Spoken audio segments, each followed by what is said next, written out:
Oh, the lady's in her bedroom downstairs. Hold on. Squeaky? Okay, super squeaky. You're sure you're not hitting electrical cords or anything, right? I do have an update that's a little bit sad. So a lot of you have told me that you struggle with motivation. And honestly, I hear you. In the past, there's been so many times where I have pushed decluttering to the side, saying things like, I'm too busy, or it's not the right time, you know, for whatever reason, be it moving, babies, whatever. Take this week, for example. This is not the video that I was planning on making. I had ordered some artwork for our kitchen, and they arrived here, but they have been just sitting at the post office for the past 5 days. I don't know why they're not being delivered. And then I had a dentist appointment that I had scheduled Monday. I went, I planned my whole day around it, and then somehow they didn't put me in the system correctly, so I had to go back on Tuesday, so that was another day wasted. And then of course there's grocery shopping, meals that need to be planned, homework that needs to be done. But you know what? That is life. And if you are waiting for the perfect time to declutter, you are going to be waiting forever, because there is no such thing as the perfect time. There is just time and what you do with it. So in a total make it work moment, I asked you guys, of these two options, which would you rather see? And you voted for the small declutter DIY and the minimal kitchen tips. So here we are, we're doing this. We're gonna do it together. It's only gonna be a split second for you guys, but for me, it's gonna be 8 hours of sleep, and then I'm gonna get up and we're gonna do this thing together. So do me a favor and hit that like button and drop a door emoji down in the comment section below if you are on your own decluttering or minimalism journey, and catch you on the flip side. Welcome to the flip side. You know what I like to say, same clothes, different day. So today I am going to be sharing with you some updates to our minimalist kitchen that I've been keeping in my back pocket that you haven't seen yet, and 15 of my best fast decluttering tips for your kitchen. Now, I've already done several videos and blog posts about doing a full kitchen declutter. If you have the time to pull out everything from your kitchen, put it out on the counter and the floor and go through it all at once, but maybe you don't have the time to do that. Maybe what you're looking for is a quick 10 or 15 minutes here or there to get in and do one thing and get out because you've got stuff to do. So that's what today is all about. It's how to declutter your kitchen fast. I'm gonna show you the DIYs and the updates first, and then I'm going to dive into the tips and tricks at the end. So stick around for this entire video because it is packed with information that I know is going to help you a lot. If you want to skip around while we're doing this, that is totally okay. I am always going to be putting timestamps and a chapter list down in the description below. So if you want to go to the description and click on it, you can search out if there's specific stuff that you want to see. And just as a heads up, this video is part of the Mega Motivation Challenge in collaboration with Dawn from The Minimal Mom. So definitely go check out all those other videos from the amazing creators after this video. I will link it down in the description box below. The first update that I want to share with you today is what we did with the ugliest corner in my kitchen. So in a previous video, I showed you what I consider to be the ugliest corner in my kitchen because living in a 100-year-old home, we don't have any closets, any utility cabinets, nothing like that. So our vacuum cleaner was just like hanging out in the corner, and it looked really bad in my opinion. So we were able to come up with an IKEA hack that solved our ugly corner problem. So when I did my Billy bookshelf update in my office that I've shown you guys already, we also ordered an extra Billy bookshelf to put in the corner over here. So no more ugly corner. This little beauty hides all of the stuff that we don't want people to see, including our vacuum cleaner. But let me show you what it looks like on the bottom. Just to point out up here, this is a Williams Sonoma bowl that I got because it's like Chinese style, and we used to have 4, but 3 out of the 4 broke in our move to Germany, and only my husband's was left. We're gonna unpack this today. These are the only cookbooks that I kept after our huge declutter. Some other miscellaneous stuff, and then down here is the real exciting part. Ta-da! So now we have a place for our vacuum cleaner where we didn't before, and some extra tools and vacuum cleaner accessories. And then on this side, ta-da!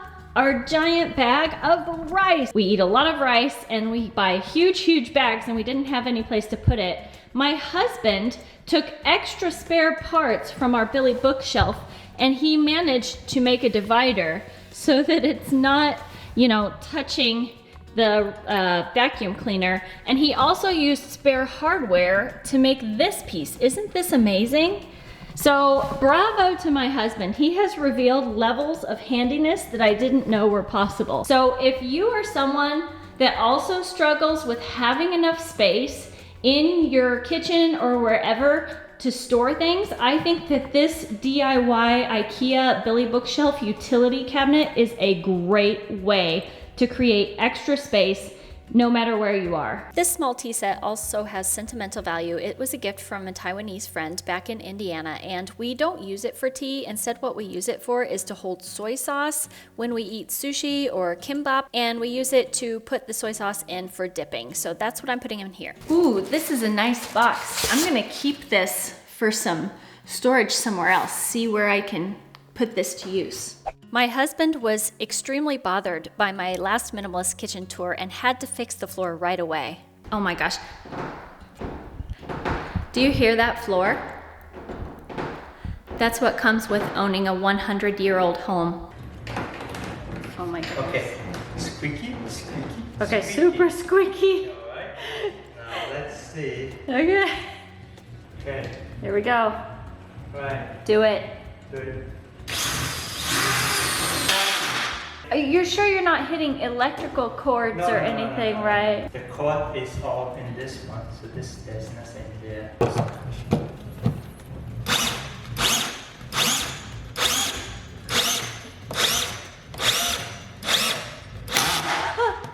Maybe I need a new battery. Oh, jeez. I know, right? Wait, there's only a little squeak left. It's not done yet, because it needs to be 2 pieces here. Yeah. Wow, it's so much better already. Another update that we recently got that I don't think that you've seen yet is we got these rolling blinds called plissés on our windows in the kitchen. And this is really important for us because our kitchen window actually looks across into other people's windows. And some of those people don't have blinds on their windows. So I have seen naked people, not on purpose. I am not a peeping Tom, but I mean, they're just there in their bathroom and they don't have blinds, and we look across and we see it. So these roller blinds are just perfect because they can come up to eye level, so I don't have to stare at other people into their houses and feel like super invasive. And yet it still lets enough light in up at the top that I can see what I'm doing, because I don't like to turn the electricity on if I don't have to. I'm like checking to make sure that they're not there looking at me as I do this. Ooh, the lady's in her bedroom downstairs. Hold on. I do have an update that's a little bit sad. I don't know if you noticed, but from my initial kitchen videos, you probably saw behind me an ivy wall that was really green and lush and beautiful. And honestly, we've been waiting the whole winter for it to become green again because we abided by all the lockdown rules. We were stuck inside our home. We don't have a yard. What we looked forward to most was seeing Totoro turn green again. Yes, we have an ivy wall outside of our kitchen that we named Totoro. And we named him Totoro because it looks like at the top he has kind of a head and shoulders with his arms spread out, because we love the movie My Neighbor Totoro. And so we always called this ivy wall outside Totoro. And it's so beautiful, it's so green, it's so lush. The birds nest in it. You saw them eating the berries in my decluttering video with my kids. And all winter we were waiting for Totoro to turn green. And then it happened. Our neighbors cut out Totoro's roots. They decided to put in a patio And so they cut out a bunch of stuff, dug out the yard, and our hearts were just broken when we saw that. And my kids have been asking, when would Totoro bloom again? Oh, pigeon. You know, pigeons are nesting down in there, but now it's just brown and sad, and it will never be green again. And it's like something so special for us and something that we looked forward to this entire crappy winter. But it is what it is. We're gonna move on. Now I wanna get into the tips that are gonna help you declutter your kitchen fast and create a more minimalist kitchen that is actually functional and practical and works for you and your family. And the first tip is to think about what you've loved in kitchens in your past. Look at all the kitchens you've lived in, and maybe even all the way back to your childhood, and try to think and imagine, what was it about the kitchens that you loved that made them so special? Like when I was a kid, my grandpa had a garden, and he would always put tomatoes and other things in the window of his kitchen to ripen. And what that has led me to do now as an adult in my own kitchen is to always have a fruit bowl out on the counter. It gives us the option of choosing healthier snacks, and we see it, so we're less likely to forget it because it's sitting right out there on the counter. But then also it just has this warm feeling for me of like, this is a kitchen where love is. Something that I always recommend you having prior to starting your decluttering is boxes, so that when you're pulling things out of your drawers and you know you want them out, you can go ahead and right there separate them, make quick decisions, and get them into the box so that you know where those things are going after you are finished, and you can get them right out of your home. Another tip that I have for you is to get rid of duplicates. Duplicates can be a really easy decision. I only have one spatula and one spoon that I use for all my cooking and stir frying and stirring in the kitchen. But somehow we ended up with two knives that were almost exactly the same, except one is a better quality. And you saw in my last video on kitchen decluttering that I wanted to get rid of one, but actually I need to ask your help because we live in Germany and I'm not sure how to safely get rid of knives. So this is the knife that we're keeping. This is the knife I want to get rid of, but I hope I don't get in trouble for like holding a knife in my YouTube video. Where can I get rid of a knife that is not worth selling? Can you please advise me, German followers, please? Another tip that I have for you is to declutter accessories or extras of products that you love, but maybe you have an accessory for, but you don't find yourself using. Take, for example, my Ninja food processor slash blender. So you guys may remember I had got this towards the end of the year last year.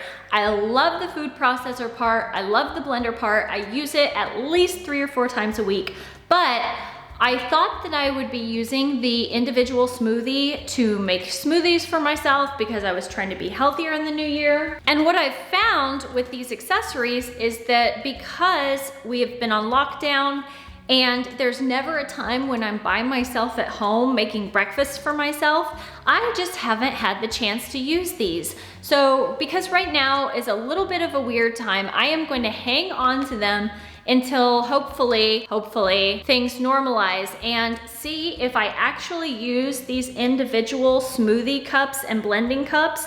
And if not, these are something that I could get rid of. Although I would keep the big food processor and the blender portion, maybe I don't need these. And I know that maybe you're thinking I'm worried about wasting money, but honestly, you've already spent the money and these things are just taking up space in your cabinet. If I wanted to sell these Ninja accessories, it would be fairly low shipping, or I could probably sell them in a local group on Facebook and I could recoup some of that cash that I spent, and you can even consider it a discount on that money that you've already paid. Kids stuff like pack and plays, blenders like this Ninja food processor, Instant Pot accessories that you have and you don't use. All of these parts can actually sell for pretty good money. Welcome to my floor. So another quick and easy decision you can often make is to declutter ingredients that you haven't used that have been sitting in your pantry for forever. Let me show you an example. It takes a lot of effort to cook new things that you're not familiar with. And so for example, my mother-in-law, who is Chinese, by the way, gave me these two ingredients. She thought that were nice. I honestly have had these in my cabinet for like months, and I'm just gonna ask her if she wants them back because we are not going to use these. If you have ingredients that are unopened, still in good condition, but you haven't used yet, you can always consider donating them to local food pantries or giving them away to churches. I think also do food drives. There's all sorts of places where you can donate food that you don't want that is still in good condition. Just don't give expired products. Something else that you can do to create a more minimalist kitchen, either when you're decluttering or when you're buying things going forward, is choose multi-use, multi-purpose items over specialty one-use items. I'm thinking like bread makers, pasta makers, garlic presses, all these things that serve only one certain function. So for example, my husband had heard from his sisters that egg steamers were so amazing. He had to get this tiny little egg steamer machine. Honestly, I found it really a pain in the butt to use. I didn't enjoy using it, so I didn't pull it out of the drawer. It wasn't as easy to clean, and so we ended up getting rid of it. He gave it to a different sister. What I like to use over a specialty egg steamer is actually my Chinese bun steamer. So this is a multi-level Chinese steamer, and we cook things like eggplant, baozi, all sorts of different foods inside of this. But also, rather than boiling eggs, I steam eggs inside of it, and it's so easy. And this one thing can serve so many purposes in our kitchen, so it ends up taking up less space, less waste, less money spent on all these different things. Another tip that I have for you is to get rid of things that you don't enjoy using. If you feel like it's a chore to cook with something, you're not gonna be likely to pull that thing out of the cabinet to cook with it. In my fantasy self-declutter video, I talked about my Instant Pot, and I just really didn't like using the Instant Pot because I found it too difficult to use. The learning curve was too high. A lot of you guys chimed in and said you also had problems with the Instant Pot, so I know that I'm not alone. But some people love their Instant Pots. Bottom line is we all have things that we enjoy using and things that we don't enjoy using. So figure out what those things are for you, and then you can think of more creative ways to use that thing. For example, a waffle maker doesn't just have to be used to make waffles. You can make desserts, you can make quesadillas, all sorts of things. I will link another post with some recipes down in the description below to prove it to you. Another tip that I have for you is to declutter and release your guilt, because even if you're as careful as you can possibly be shopping like a minimalist, there's still gonna be times when you get things that you don't like. Take, for example, my dish rack. In previous videos, I know that you've seen my old dish rack, and I had a big problem with it because things would not stay put on it. They kept falling off. I actually put a big dent in the floor because one of my pans fell off because it just wasn't being safely held in the dish rack, and that thing drove me crazy. And I used it for almost a year trying to figure out if there was some way that I could work around it, and I just couldn't. So actually, right before this video, I ordered a new dish rack, but then I ended up not liking that one too. The drainer part didn't work and it was leaking underneath. So what I did is I took pieces from both dish racks and I combined them together. Why is it so hard to find a good dish rack? And speaking of dish racks, a lot of minimalists don't have dish racks because they advise keeping your counters clear of visual clutter. And that's my next tip for you, is to clear visual clutter, but also don't stress out if there's things that you can't fit out of sight, out of mind. You can see behind me, I have my lovely fruit bowl that I always keep out on the counter. We also have our coffee maker that stays out. My dish rack stays out 24/7. We have our condiments out on the counter, my water jug, because we have super hard water here. So I don't stress out about those things. I actually like having them out on the counter. Somehow I totally forgot to record tip number 10, so here it is. You can repurpose and upcycle things that you already have in your kitchen to serve other functions to be more sustainable. Like instead of going out and buying specialty glasses, just use empty jars to hold leftovers or dry ingredients like my cocoa and other ingredients seen here. Like we recycled extra parts to make a divider in our IKEA hack utility cabinet. Just find ways to work around what you already have. Another piece of advice that I have for you is to store your meal prep and your Tupperware containers with the lids on. That helps keep things neat and tidy. And you probably don't need as many as you think. I really like these small meal prep containers because, as you can see, they have 2 compartments, and then sometimes we don't have a lot of leftovers.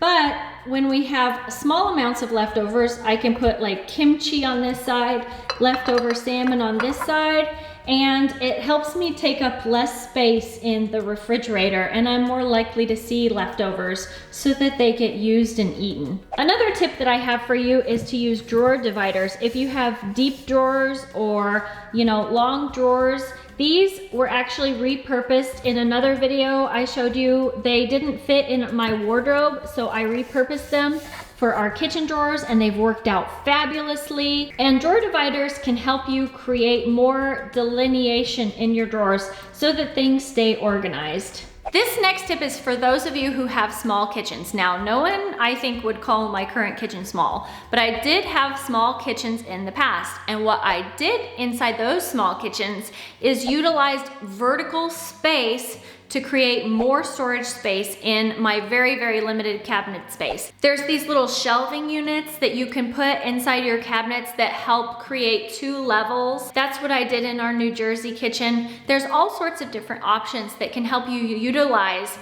often wasted space above your stuff in your cabinets. Another tip I have for you is to clear visual clutter off of your refrigerator. So if you have a stainless refrigerator, maybe you have magnets and kids' artwork and papers, I would encourage you to take those down because they just create a very chaotic and cluttered feel in the kitchen. Now, we don't have a stainless kitchen refrigerator now. Our refrigerator is hidden behind a wood panel, but in the past I did have a stainless steel kitchen, and I have a great hack that will help you clean off your stainless steel refrigerator if it's covered in like dirt and fingerprints. For me, vinegar and water and natural solutions didn't do it. It's not a natural solution, but it only takes 5 minutes and your refrigerator will sparkle after you use this. I'm also gonna link that down in the description box below for you. Check it out. I think you'll be surprised by what I use. My final minimalist kitchen tip is for you to forget every single rule that any of us, myself, or any other minimalist guru is talking about, and focus on creating a system that works for you in your own kitchen. The prettiest Pinterest-worthy containers in the world are no good if you don't like using them. Maybe you like having duplicates of certain items. We have a wet cutting board and a dry cutting board. So remember, rules are made to be broken, even in minimalist kitchens. If you enjoyed this video, please make sure to hit that like button and maybe consider subscribing to my channel to join our minimalist family, because I would love to see you around again soon. Hopefully I will get the artwork that was supposed to be here and we can add that to my kitchen wall together. All right, see you again soon. Take care. Bye-bye.